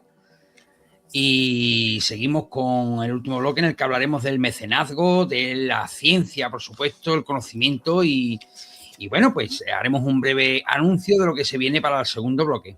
Volvemos enseguida. Bueno, Rosa, cultura, conocimiento y ciencia. ¿Hasta qué punto influyeron instituciones como puedan ser universidades, bibliotecas o academias en este, digamos, despertar de la cultura? Bueno, pues partiendo de la base que, digamos, Italia ahora, lo que es Italia ahora, tenía muy buenas universidades, como tenía España, porque bueno, nos estamos centrando en el Renacimiento italiano, pero como hemos hablado tú y yo, el Renacimiento se expandió por todos sitios, ¿no? A España, a Alemania, a los Países Bajos, o sea, fue como traspasaron las montañas y eso fue como, lógicamente, es que además todo avanzaba, ¿no? Y lo que veían que en Italia, que no era Italia, eran las ciudades-estado, pues querían tener lo mismo, o sea, es que estaba clarísimo. Entonces, la creación de las universidades fue muy importante porque, por ejemplo, estaba la de Bolonia, París tuvo una buena universidad, Salamanca, y esas eran universidades medievales, pero luego después empezaron, medio medievales. Y luego, por ejemplo, en Florencia una buena universidad, en Padua también hubo, que convirtieron que todo el saber se recopiló ahí y se enseñó. Entonces había gente, hombre, no iba todo el mundo, lógicamente, pero había mucha gente que quería aprender. Sobre todo, ya sabes que les atraían mucho los textos de los filósofos griegos, de Platón, de Aristóteles además en la matemática. Entonces, ya empezaron estas universidades como a expandirse, no a expandirse, sino a dar ese tipo de información y a estudiarlo. Porque claro, tú puedes leer un texto o unas fórmulas matemáticas, y en esa época me refiero, y tú decías, bueno, vale, yo leo esto, entonces, ¿para qué sirve? Por ejemplo, Brunelleschi era un buen matemático porque hacía muchos cálculos. Tú imagínate esos cálculos de los pesos para construir las grúas, etcétera, etcétera. Muchos de los pintores, para simplemente hacer un pigmento y que no se envenenara, o sea, empezaron a crecer de tal manera. Luego, por ejemplo, también es como, ¿cómo te diría yo? Como si tú tuvieras unos focos fijos en las ciudades a las que fueras a aprender. Claro, por ejemplo, Leonardo iba a hacer a Bolonia, creo recordar, iba a estudiar el cuerpo humano y hacía las disecciones que iba le daban los cuerpos y hacía las disecciones en la universidad, de tal manera que todo el mundo aprendía. Y y Leonardo lo escribía. Y tú recuerda los tratados de anatomía que tiene Leonardo y dices, pero ¿cómo te pone hasta la última venita? ¿Pero por qué? Porque había tenido, o también iba a la morgue, lógicamente, pero en las universidades empezaron a despertar ese saber y a dar ese conocimiento. Por eso progresaron. Oye, y la fe religiosa medieval, que fue la que más tiempo... No, porque la iglesia fue, digamos, la fe religiosa fue la que más tiempo tardó en cambiar, entre comillas. ¿Cómo convive con estas nuevas ideas? Porque claro, la iglesia tenía en esa época, bueno, y ahora también, tiene mucho que decir, según en qué ámbitos. Pues mira, yo creo que muy mal. Les costó muchísimo, porque como te he contado con la pintura, es que vas a profanar un cuerpo humano. Por ejemplo, ahora que hablamos de las disecciones y tal, o por ejemplo, ¿Cómo vas a pintar desnudos? ¿Cómo vas a enseñar?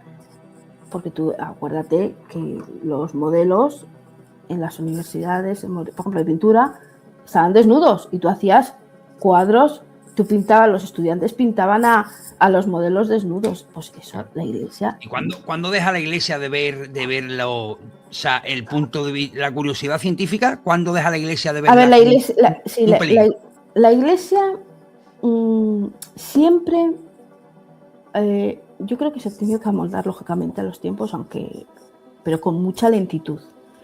No era un peligro, pero también ten en cuenta una cosa, que casi todos los humanistas eran creyentes. O sea, no había el concepto como puede haber ahora, que siempre te dicen, no, es que los científicos son ateos, o no creen en tal, o cual, lo que te dicen, ¿no? Pero por lo general, entonces, esta gente no buscaba destruir, pero querían seguir no querían destruir la religión, pero tenía que seguir avanzando. Entonces, ¿qué ocurre? Que la Iglesia también tuvo que hacer eso, tuvo que echar un poco el freno y admitir, pero que fue lento, porque claro, aunque por un lado se dibujaban, se pintaban, pues muchos, lo que hablábamos antes, los desnudos o tal y cual, ten en cuenta que el arte renacentista en este caso, por ejemplo, no quería tampoco deshacerse de unas buenas, no quería deshacerse de pintar o de, por ejemplo, pinturas religiosas, crucificados, esculturas representando a Cristo. Entonces, yo creo que la Iglesia tuvo que ceder ante este auge, porque es que además, por ejemplo, ya te digo, en Florencia no había uno, había 20 personas que se dedicaban, o 20 artistas que se dedicaban a pintar renombrados, luego los que estaban estudiando de otra cosa. Y entonces, ¿podemos hablar de conflicto entre religión y conocimiento? Sí, siempre lo ha habido. Y además siempre. yo creo que yo creo... Hay cosas que no cambian, eso es. Eso no cambia, que te diga, o sea, tú puedes... El tema que yo pienso que se empezó, hay que saber respetar todas las ideas y todos los... Claro. Pero en esa época, yo creo que más la Iglesia le costó respetar esos cambios. De hecho, había muchas broncas con los mandatarios, porque, por ejemplo, ten en cuenta que Florencia fue una república y y además es muy curioso porque fue una república en el que Cosimo de Medici fue declarado príncipe. Príncipe. De hecho, se sigue, o sea, príncipe. ¿Y qué ocurre? Se elegían, porque ya sabes que las ciudades estados cada uno tenía su gobierno, tal, etcétera, etcétera. Y entonces, ¿qué ocurre? Que la Iglesia se quejaba a Cosimo como cabeza de ese gobierno, de esa república. Y decía, oye, mira, que es que este ha hecho esto, ha hecho lo otro. Dale un toque. Entonces el otro, como quería avanzar, si es que lo bueno del Renacimiento es que se quería avanzar, se quería salir un poco de la tranquilidad o de la pasividad de la Edad Media. Pero vamos, les costó muchísimo, Oye, yo siempre he escuchado y he leído que Bizancio fue un pilar fundamental a la hora de la transmisión de textos clásicos para esa transición. ¿Qué papel juega Bizancio? Pues mira, como te he dicho antes, tanto Bizancio, Constantinopla y tal, toda esta zona y obviamente textos árabes, textos matemáticos árabes, que era impresionante, pues influyó mucho. Porque a mí siempre me ha parecido muy curioso que el Renacimiento no quisiera fijarse en la Edad Media. Era como si, fíjate, la cantidad de años, pero no quisiera decir, es que me voy a fijar en la Edad Media. No te fijabas en la Edad Media, te fijabas en lo clásico o en otro tipo de culturas.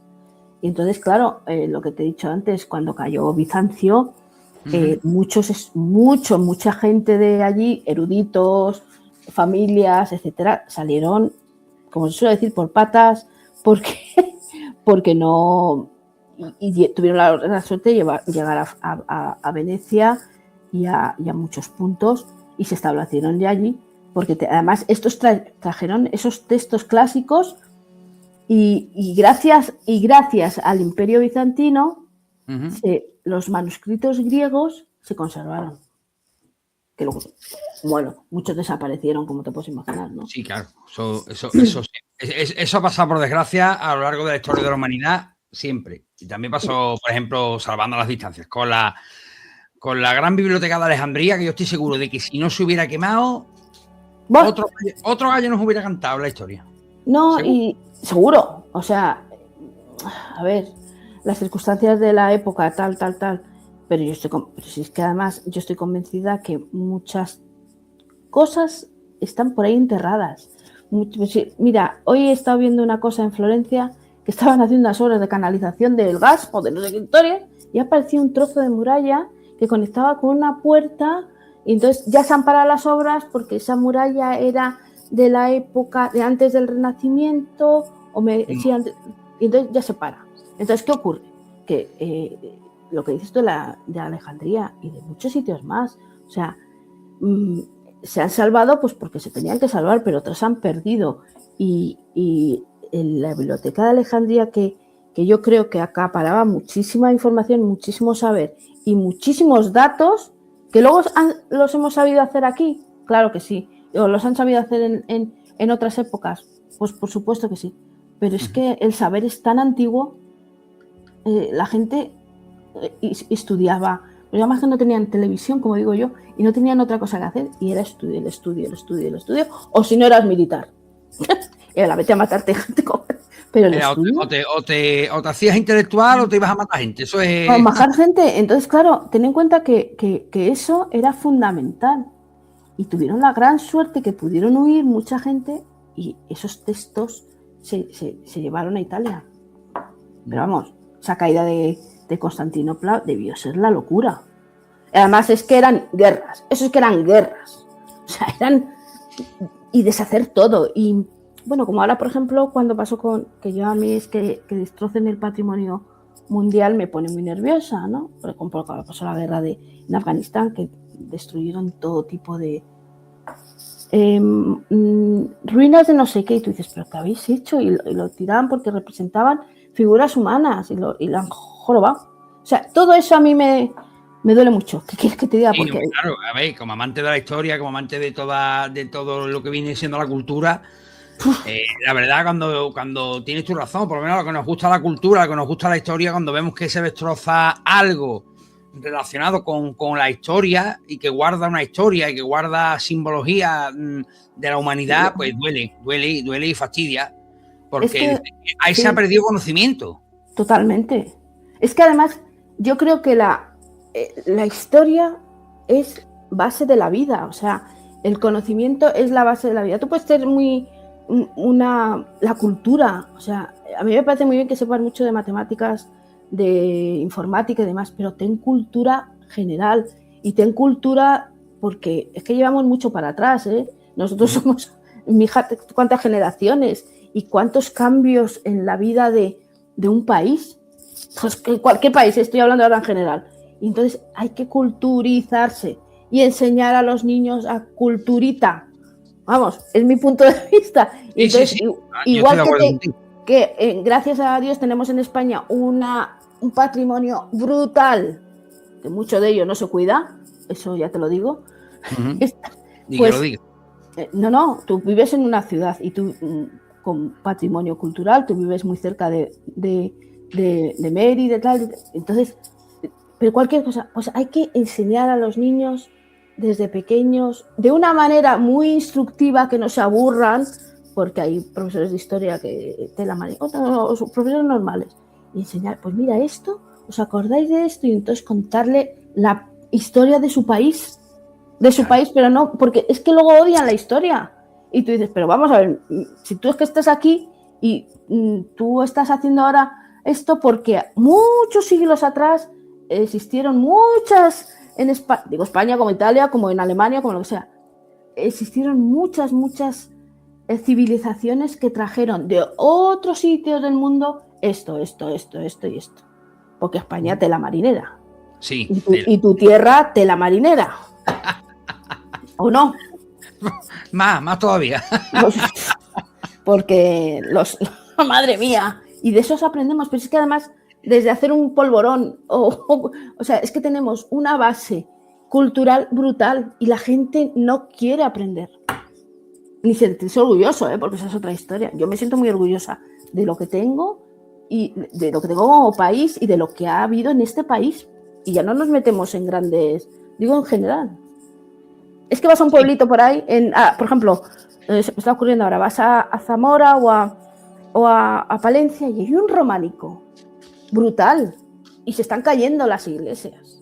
Esto parece aquí y es que es así, no se cuida, ni se habla, como yo tengo una amiga que me dice, es que hablas muy amorosamente de los monumentos. Digo, no, yo hablo de los monumentos para que la gente sienta la necesidad de visitarlos. Claro. O de verlos en San Google, como yo llamo yo, que tú pones ahora cualquier esto y te sale la foto del monumento.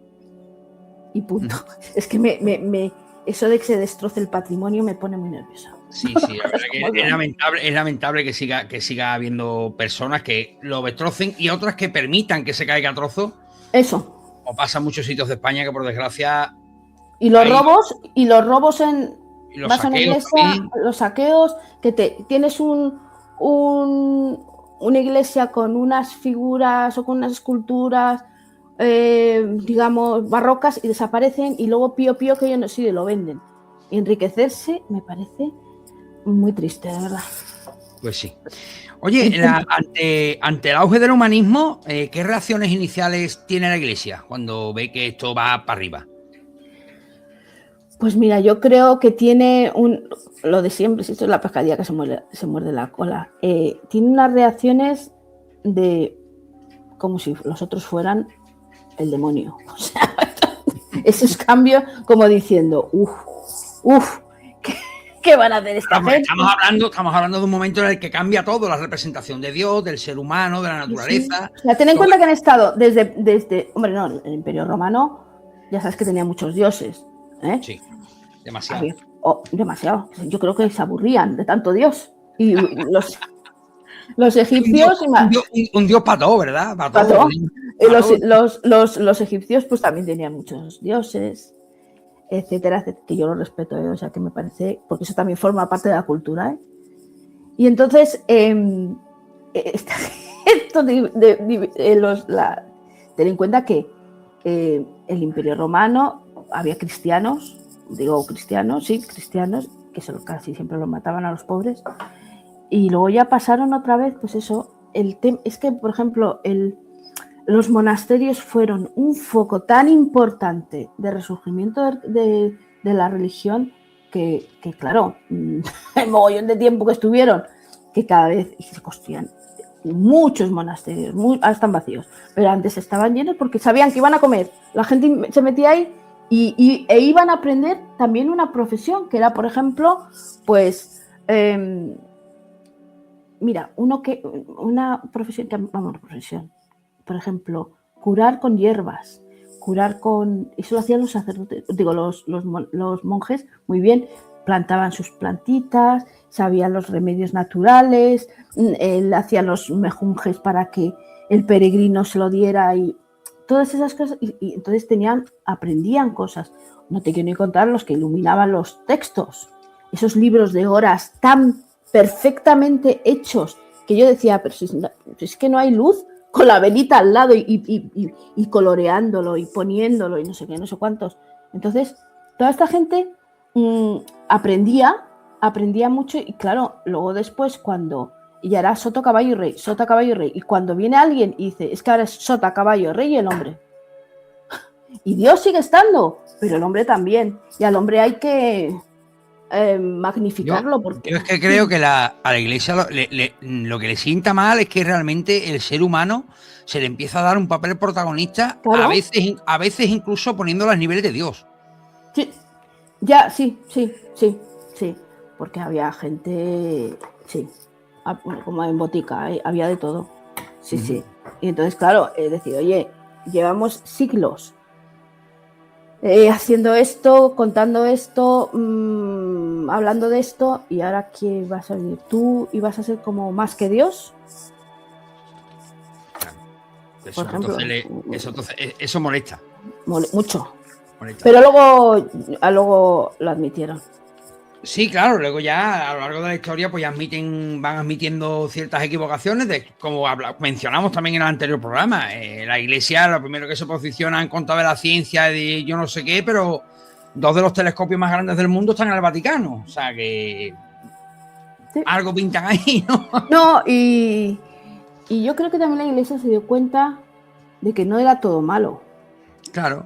Que le supo ver el lado positivo, ¿no? Por así decirlo. Sí, que los pueblos avanzaban, las ciudades avanzaban, los negocios avanzaban, y entonces como esos negocios avanzaban, también iban a las iglesias, daban sus limosnas, también decían, ay, pues mira, tengo un altar, pero detrás quiero que me pintes las escenas, por ejemplo, Santa Croce, que está por los franciscanos, pues de la vida de San Francisco.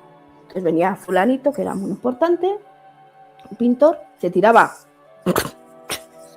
años y lo pintaba. Oye, quiero que me hagas un Cristo, pero este Cristo tiene que ser de tal manera, de tal manera, de tal manera, y si puedes le quitas los brazos, que sean desmontables, para pasearlo en la... Como si fuera un Lego, ¿no? No, que sí, lo hay. Ya. Pero eso ya os lo contaré en otra charla. Entonces, porque claro, hay que sacarlo en procesión. Tú eres de una ciudad de procesión. Bueno, pues es una preciosidad y tú ya sabes toda la parafernalia. Bueno, pues el Cristo tenía que moverse las manos o los brazos y tal. Otro, quiero que me hagas una pila bautismal con esto. Entonces, claro, los artistas obedecían a lo que... Pero les obedecían y a la vez hacían lo que les daba la gana. O ponían a lo mejor algo, porque luego hay que admirar bien y que hay que mirar bien las obras. Porque dices, sí, qué bonito ha quedado. Y luego a lo mejor dices, tú te das cuenta que ha pintado no sé qué, no sé cuántos, que no tiene nada que ver con el cuadro, pero resulta que se está acordando del primo del papa, que no sé qué, que no sé cuántos, y ya se queda fijo, porque eso ya... ¿Y cómo el Papa consintió esto? ¿Cómo se puso el cuadro aquí? Sí. Claro, el Papa vivía muy bien, rodeado de muchos lujos, porque hay que reconocer que en el Renacimiento y en el Barroco los papas han vivido, es que solamente en casullas, en ornamentos, en todo, y en su propia vida, o sea, ya te hemos hablado 1000 veces, tenían hijos, o sea, y no se les caía los anillos, nunca mejor dicho, iban con sus amantes y tal y cual, porque bueno, y vivían muy bien, y los mejores trajes, las mejores sedas, los mejores armiños, los mejores, todo rojo, porque era una muestra de poder, ese terciopelo rojo. Que lleva, pues es como, ¡buah! Y dices, pues claro, esta gente ha vivido muy bien, y sabía que el Papa era la representación, bueno, y es la representación de Cristo en la tierra, de Dios en la tierra. Y entonces, pues bueno, pues eso tenía que... Aunque luego después había también, por ejemplo, con el tema papas, había mucho salseo, dentro del Vaticano. Pero mucho. Sí, ya imagino. O sea, lo hay ahora, imagínate en aquella época. Mucha envidia, mucho mal rollo, mucho tela. O sea, tampoco... Oye, Rosa, para despedirnos de la audiencia, aquí te voy a pillar un renuncio porque esto no te lo he metido en el cuestionario, ¿vale? Es una, no sé, a puerta gallola.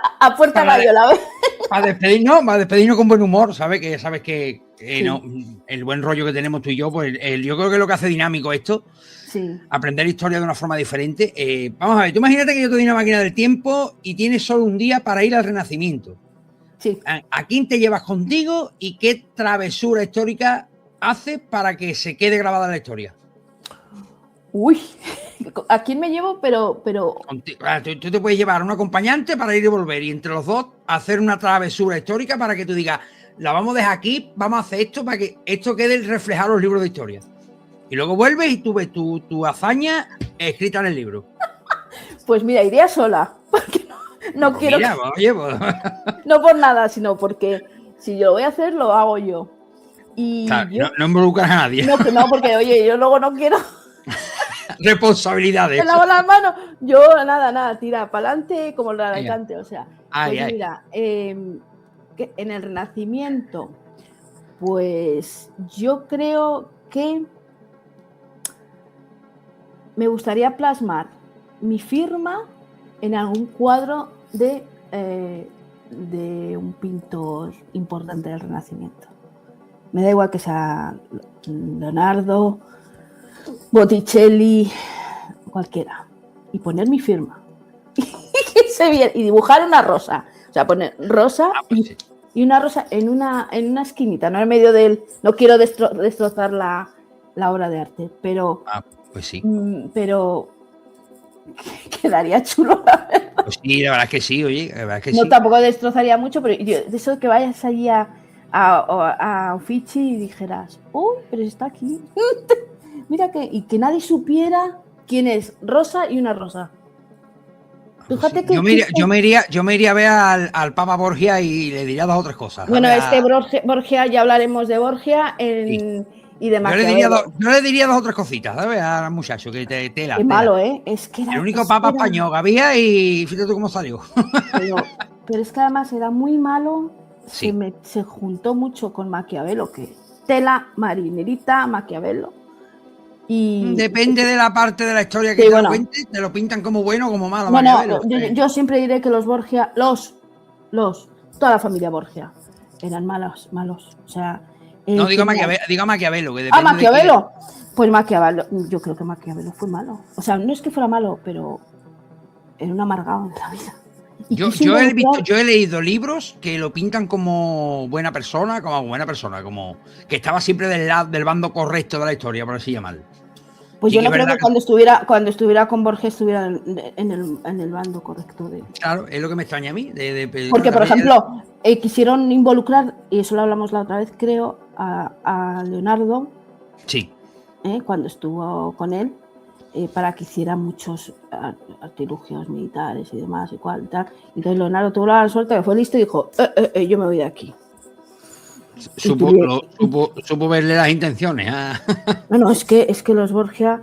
Pero vamos, yo ya te digo que en plan tranquilo, sin guerras, sin historias, poner mi firma personal en mi sello en una obra de arte. Oye, pues mira, pues qué bonito. O por ejemplo, también con en la cúpula de Brunelleschi, dibujar una rosa y que cuando estuvieran revisando esas tejas, ¿quién está una rosa? Igual que hay, tú sabes que hay, porque es muy curioso, pasan unos controles brutales esa cúpula, ¿no? Porque creo que te conté que debajo de la catedral pasa un riachuelo. Entonces, tú fíjate que... Bueno, pues en las tejitas que están cubriendo la cúpula y lo que es la catedral en sí, como se hacían en barro, terracota, pisaban los gatitos. Por ejemplo, a la hora de secar las tejas, pues pájaros, pues como cuando tú aquí haces una obra y tal, y hay huellas de pájaros o de tal, pues la cúpula, las tejas de la cúpula están llenas de... Entonces ahí pondría yo. Mira, y esto es en la catedral de Florencia, ¿no? Sí, en la cúpula de... Entonces, claro, tú decías, sécanlas, porque la terracota se hacía, o sea, las cosas de terracota, Florencia es muy famoso también por hacer muchas piezas de terracota, bueno, alrededor de Florencia. Las pojaban al sol y entonces se para un pajarito o un perro, y entonces dices, ¿para qué voy a tirar esta si está bien? Entonces las colocaban porque había que aprovechar no vas a tirar una teja porque... Claro. Así que... Bueno, pues familia, así cerramos esta increíble charla con Rosa, a la que agradecemos enormemente que haya estado con nosotros, ilustrándonos acerca de aquella época tan apasionante. Este es el primero de 3 programas que estamos preparando. Ya el segundo, si Dios quiere, lo tendremos después de la fiesta, después de Reyes, sí, que será, si no me equivoco, el 400, si no me equivoco. 400. Que con eso tela marinera también. Sí, y luego ya viene el 500, que eso es el despiporre. Eso ya es la fiesta padre. La fiesta. Sí. Porque... Pues Rosa, muchísimas gracias por haber querido compartir con nosotros este ratito. A mí se me ha pasado volando, como siempre. Con el programa de Leonardo me pasó lo mismo y ahora me pasó otra vez igual. Se me ha pasado volando. Así que muchísimas gracias. Pues me alegro que os guste y por favor mirad las obras. Que, por ejemplo, cuando hablemos del 400 os voy a contar muchos detalles de muchas obras artísticas o de los edificios y tal, que merece la pena verlo. Irlas apuntando, chicos, cuando hablemos de este programa, lo recordaremos al principio del programa, ir apuntando los nombres de las obras que menciona Rosa y echarles un vistazo. Es otra visión. Exactamente. Y si tenéis oportunidad, por supuesto, de viajar a Italia, pues por supuesto no dejéis de visitar los lugares clave. Sí. Pero ya sabiendo, a lo mejor, yo tengo amigos que me dicen, ay, no sabía yo que este pintor había pintado esto de tal manera, o que la huella de Leonardo da Vinci está impresa en el cuadro de la Anunciación, porque pintaba mucho con los dedos. Entonces, digo Leonardo, como te puedo decir otros es verdad. Otros arquitectos o otros escultores, o sea, es que es así. Así que pues Rosa, una vez más, mil gracias. Te esperamos pronto de nuevo en la que ya es tu casa, por supuesto. Y amigos de YouTube, vamos a prepararnos porque ahora llega nuestra reflexión final de la noche. Esa que os va a hacer pensar, a veces os intento hacer sonreír, a veces viajar incluso en el tiempo, como va a ser el caso hoy. Y recordad que solo podéis escucharla en iVoox, en nuestro canal de iVoox, y no os la perdáis porque seguro que vale cada segundo de vuestro tiempo. Así que, chicos, muy buenas noches y os esperamos en el próximo programa. Chao. Chao, muchas gracias y feliz Navidad.